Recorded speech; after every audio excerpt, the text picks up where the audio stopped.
Thank you and welcome to the show this morning. The topic this morning is African American political participation, and we're fortunate to have with us to talk about African American political participation, Reverend RDockery. Reverend Dockery has been with us on a number of occasions, and he's given us quite a bit of information in reference to the mentoring programs of African Americans, the church and African Americans, and et cetera. But today he wishes to talk about the political participation of not only African Americans, but really the political participation of citizens themselves in the political arena. And of course, Reverend Dockery, let me welcome you to the show this morning. Thank you for having us. And to tell you how delighted we are to have you here with us. My pleasure. Very good. Now, what I'd like to do today, Reverend Dockery, is to get some information in reference to your background, your education, and some of your experiences. And then that will end the first 6-minute segment for this program. And then we'll come back with 8 minutes, and we'll talk about the participation of Africans in the political process, perhaps saying something that could encourage African Americans and others to get out and participate in the suffrage. But first, let's talk about Reverend RDockery. All right, sounds great. So I'm originally from Chicago, Illinois, attended public schools there, and I came to Nashville 26 years ago. And in pursuit of my bachelor's degree, currently have a bachelor's degree with a focus in history from Fisk University. From there, I got my master's degree in education with the focus on leadership supervision from Trevecca Nazarene here in Nashville. And subsequently, we went to Walden University to begin our doctoral studies in K-12 educational leadership. So we're working real hard to wrap that up, the research and dissertation process for the PhD in education, K-12 leadership. And so you've been involved in all kinds of activities in Nashville, Tennessee. Oh, absolutely. And as a matter of fact, I think I indicated earlier that we first met you as a mentor. You had a program dealing with the efforts to mentor young African American men. How did that go? It's still going. Over the years, I worked as a school teacher. I taught in Metro Public Schools. I worked in the correction facilities. Worked as a supervisor in a youth detention, Woodland Hills Institute here in Nashville. And started my nonprofit back in 1998, and that was building families and communities, Missions Incorporated, which we talked about. And from there, we had several initiatives, one of which was the fatherhood development piece, which you were kind enough to join us in a major lecture series back in 2006. We had a parent involvement training piece. We had a piece where we were focused on education and support services and things of that nature. So that's what has kept us busy. That and wife and children and pastoring formerly Mount Sinai Cumberland Presbyterian Church and currently Bethel Family Church. A little small non-denominational body. So that's been keeping us busy. And now you're concerned about the political process and, and African-American participation, of general participation in the political process. And what we do, I think we've got about 2 minutes before we end this segment for today. But let's make some statements in reference to political participation. So we see the data, and we see today, particularly after the age of President Barack Obama, the first African-American president, where there's a huge decline in African-American voter participation across the nation. There was this energy that burst back in 07 and 08 that ultimately put them in, and we saw that decline by 2012, where there was this lack of interest. But historically, there's a historical basis for this. I'm convinced, as a student of history, that there are a lot of reasons why not just African Americans, but specifically African Americans, have lost confidence in the electoral process in America.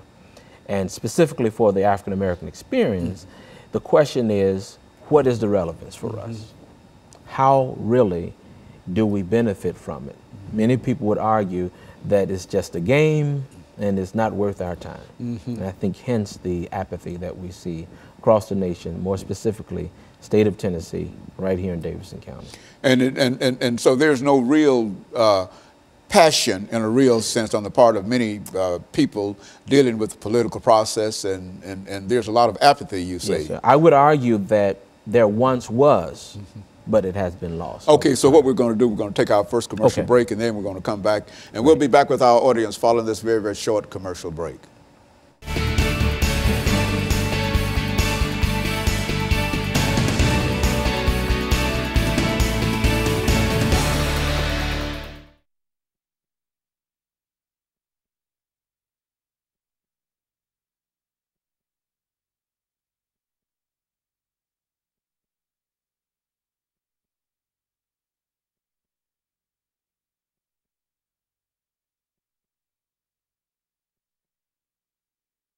Et cetera, and et cetera.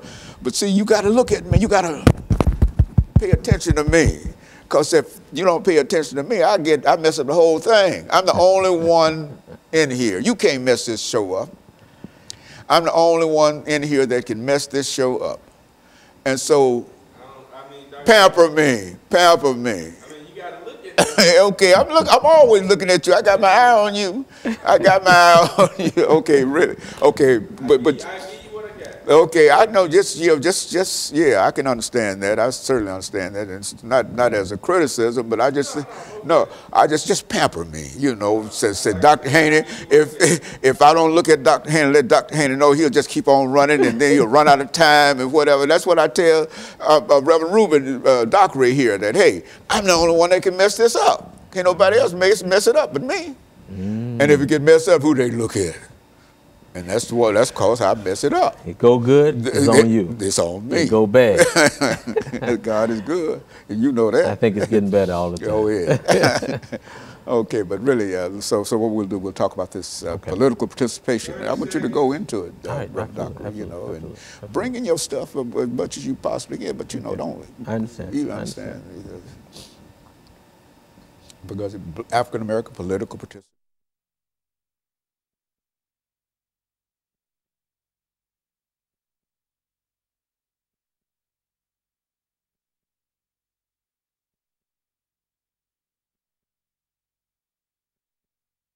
Thank you, and welcome back to the second segment of the show for today.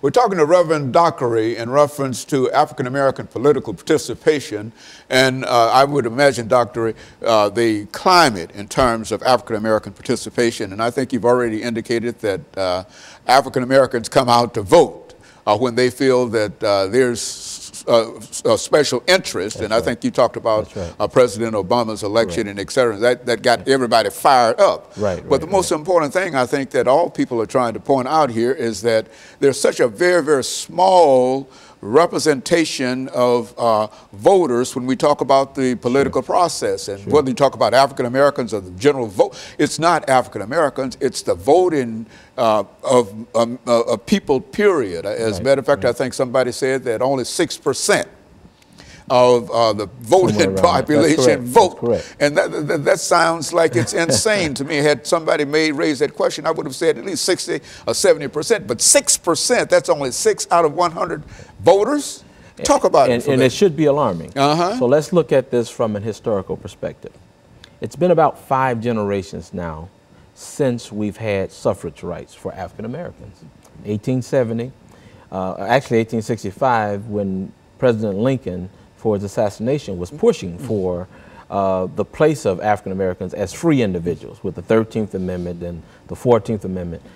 Frederick Douglass pressed him and said, you cannot set them free without giving them the quintessential right of a citizen, and that's the right to vote. And by 1870, I think it was February, the 15th Amendment was enacted as a part of the Constitution, which gave black men at that time, black women still were not allowed to vote, black men the right to vote. 7 men, black men, Negroes at that time they were called, went to the United States Congress. And they were there until about 1929, I believe it was, when they began to dwindle in terms of African American representation in Congress. And it was a long period of time before you had any more. Interestingly enough, it was the Republican Party that African Americans first embraced in terms of casting their vote. Frederick Douglass became a runner with the Liberty Party of that time, and he was actually ran as on a vice presidential ticket. I say that to say that I think for African Americans then, or Negroes as they were called aptly, the focus was not about a particular love for a particular party, but for the party that was supporting their freedom, their liberation, their opportunity to be a part of the American way of life. And that continued until about 1937, I believe it was, when Roosevelt brought the New Deal on, 35 when he brought the New Deal on. And that appealed to African American voters. And many of them supported him. And subsequently they supported Truman. And he won 47% of the African American vote in 1947, you know. And as it moved forward, African Americans have been a part of the Democratic platform from then to now. Over the years, many of them, certain movements in the 60s and what have you, the Voters' Rights Act, it was supposed to try to do what the 15th Amendment was not doing very well. Right? Give black folk, bring black folks out in political participation. Extend them the opportunity to actually be a viable part of America through the right to vote. Now, a lot of people say, even to me as a minister, why would you be interested in politics? Well, the truth of the matter is, Black's Law Dictionary defines citizenship as being a member of a political community. So if you live in the United States of America and you're a citizen, if you're going to be heard, if you're going to be respected, if you're going to be a part, you must avail your rights as a citizen, and voting is a quintessential right to express that.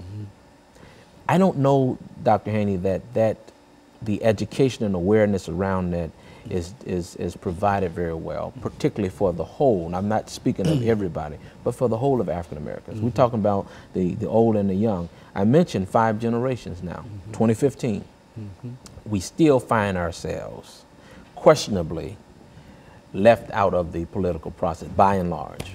And largely because certain generations did not pass down the essence and the importance of using that, being aware. I think it's important to have voter registration, absolutely. And we saw that during the 60s with SNCC and groups like that. But it's equally important to have voter education and organization, because that's what they had as well. We've lost that.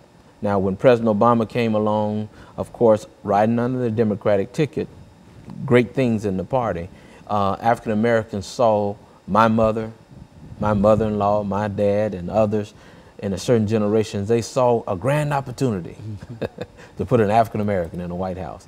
And we seized that. That happened. But if we're intellectually honest, there are many people now who voted then who have been disappointed to realize that there's economically in many ways for African Americans, educationally for African Americans, socially, and even politically, nothing has changed. But it wasn't on President Obama alone. If there was appropriate education and organization, specifically on the African American subgroup, I believe we could have sustained that bump greater.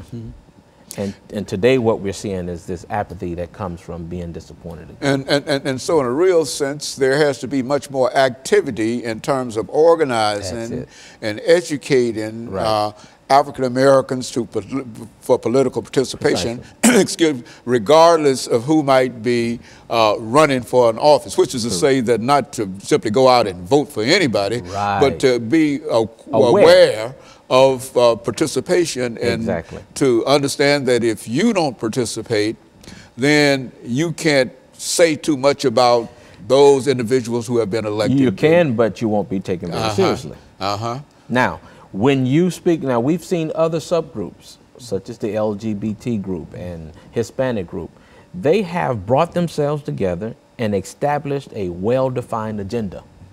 And they put that on the table for political candidates vying for their vote. It's clear where they stand. There's no ambiguity whatsoever about it. If the African American subgroup, who's long been here, and there was a time where it was illegal for a Negro to vote, black man, or colored man, or African American, vote could go to jail and be killed for doing so, teaching them and so forth and so on. In fact, Frederick Douglass was quoted as saying that I didn't know I was a slave until I learned I couldn't do what I wanted to. Which is amazing today. And there are a lot of young people, nobody's physically enslaving them, it's a mental slavery because of a lack of knowledge and And so they need to be educated. There need to be more education in reference, more kind of discussions as the discussions that we're having now in reference to dealing with that. Correct. And so we're going to take this second commercial break, and we'll be back with our audience following this very, very short commercial break.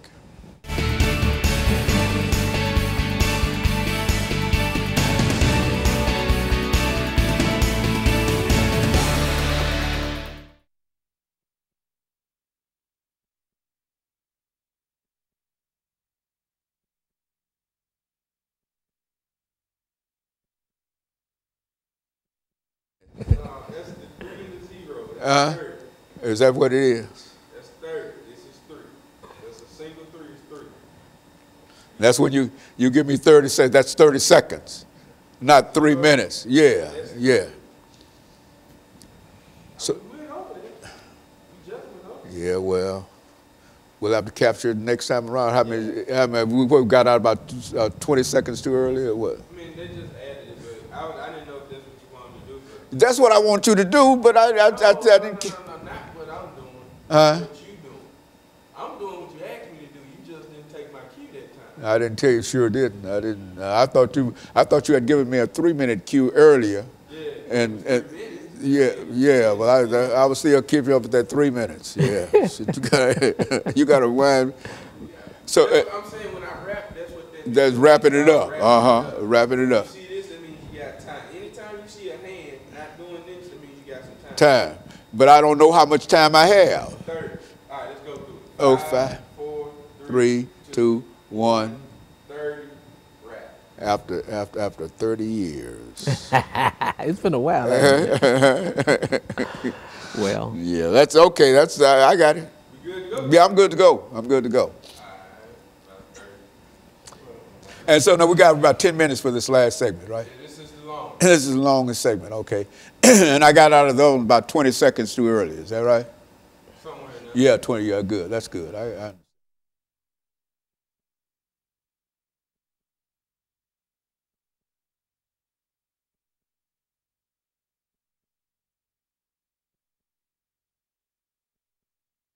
Thank you and welcome back to the final segment of the show for today. We're talking to Pastor RDockery, and he's giving us some information in reference to the political participation of Africans in the political process. And of course, Reverend Dockery, let's see if we can pick up where we left off in terms of African American participation and any other information that you might have in reference to how we might be able to make people much more aware in whatever we might be able to do. Let's see if we might be able to do it from that perspective. Well, see, so there's this perception. And, you know, people's realities are based on their perception of what's real, their experience. That voting is not for us. Who is us? Black people, African Americans. When Jesse Jackson ran for president in 1984, 85 I believe it was, a lot of people questioned his viability as a candidate and his sincerity and things of that nature.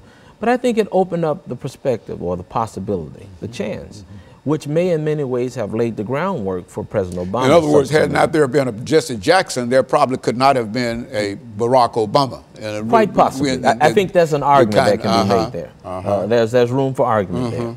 But then you have to consider that Shirley Chisholm, back in 1972, many would like to discredit her efforts, but it opened the door to thought to that possibility.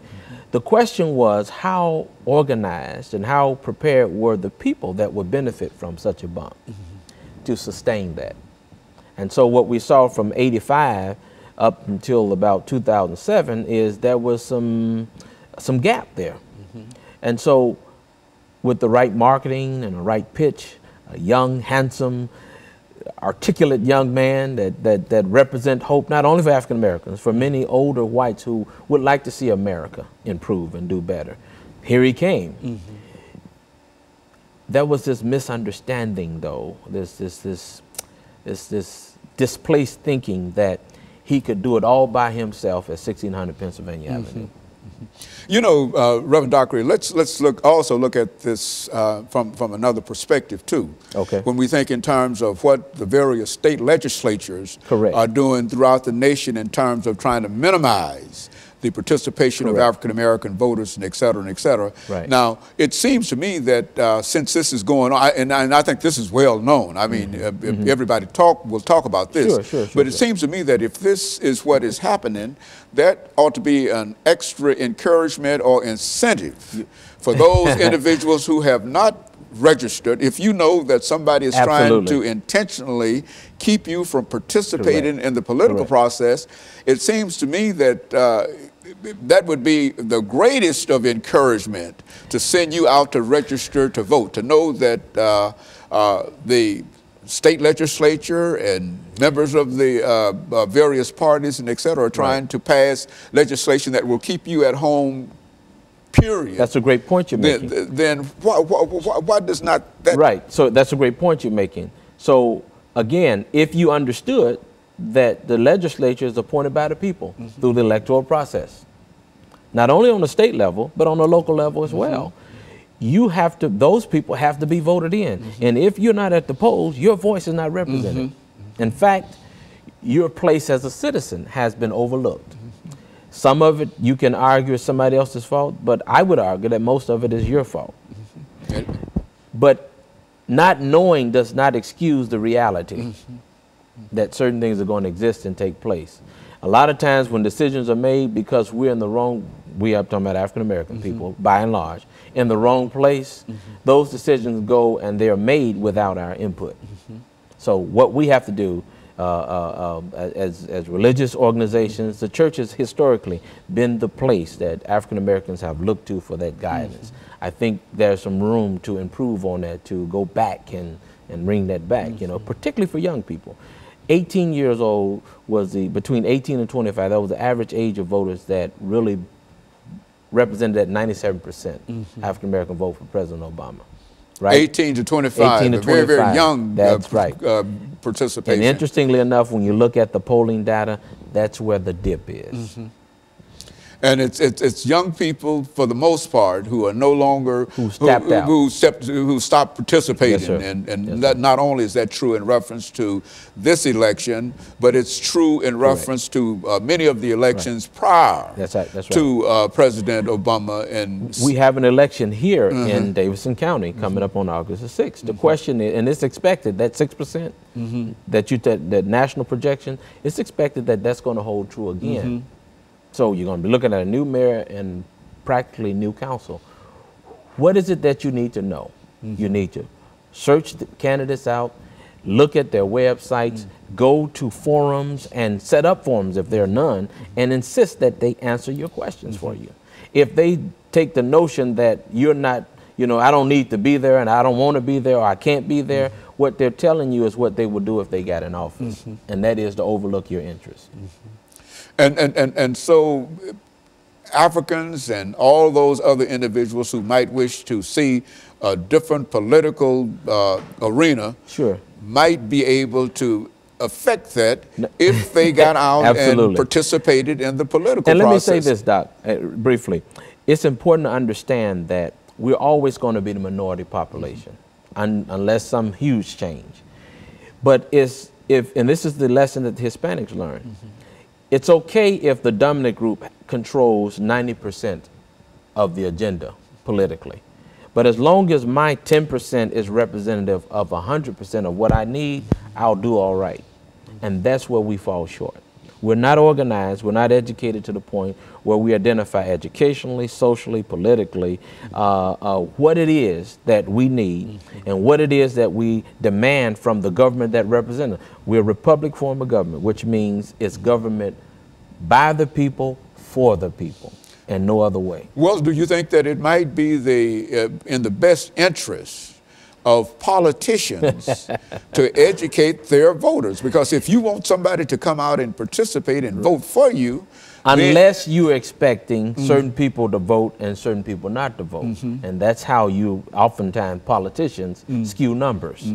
Okay? So you have to really ask yourself about, I think it's important for you to look for not a politician, but an advocate for the people. An advocate for the people has only one thing in common with a politician. They're looking for the numbers. But the advocate is looking to serve the numbers, whereas the politician is looking to get numbers to serve their own interests. And I would think that anyone running should take that mantra on, that I'm not there to serve my own political interests, as opposed to serving the interests of the people. Now, and so the election that is fast approaching, yes, sir, it will be in August. That's correct. Is that the general election? That's the general election for Davidson County, for mayors, for council, that's correct, and everybody else. Vice mayor, council at large, and the mayor's race. And so, if a person wishes to participate in this election, they have to be registered in order to vote. That's See, right. it's one thing to talk about people voting. That's right. And people might want to vote when it comes time to vote. Right. So here's some important dates. July the 7th is the last date you can register if you're not. If you're inactive, it's the last date you can become active again. So you need to do that right away. Go to the Election Commission, Davidson County Election Commission, and there's a tab you can check to see if you're actually in order. If you move from your address within the last 6 months or so, you need to update your address and things of those natures. You need to make sure that you're eligible to vote, though, before July the 7th. July 17th, early voting starts. So you can go to Howard Office Building from that point until the 22nd, I believe it is, and early vote only there. Then 11 other sites open up based on where your councilmatic district is, and you'll be able to vote for your council person, 5 people council at large, and for the vice mayor and for the mayor in the mayor's race. And so all of the instruction has already been given in terms of what you have to do. Right. And now the only thing that is important is that each individual can recognize that if he or she is old enough. That's right. 18 years of age. Or will be turning 18 by the time of election. And all they have to do is to make sure that they are registered to vote. Because and bring your ID. A valid ID would be a driver's license. And I think they took out the student ID thing. But if you don't have a driver's license and you can't afford it, I can't see why that is, but if you can't, you can go and get one. And of course, let me thank you, and let me encourage our audience to tune in again next week for another informative edition of Comments. Thank you, and good morning.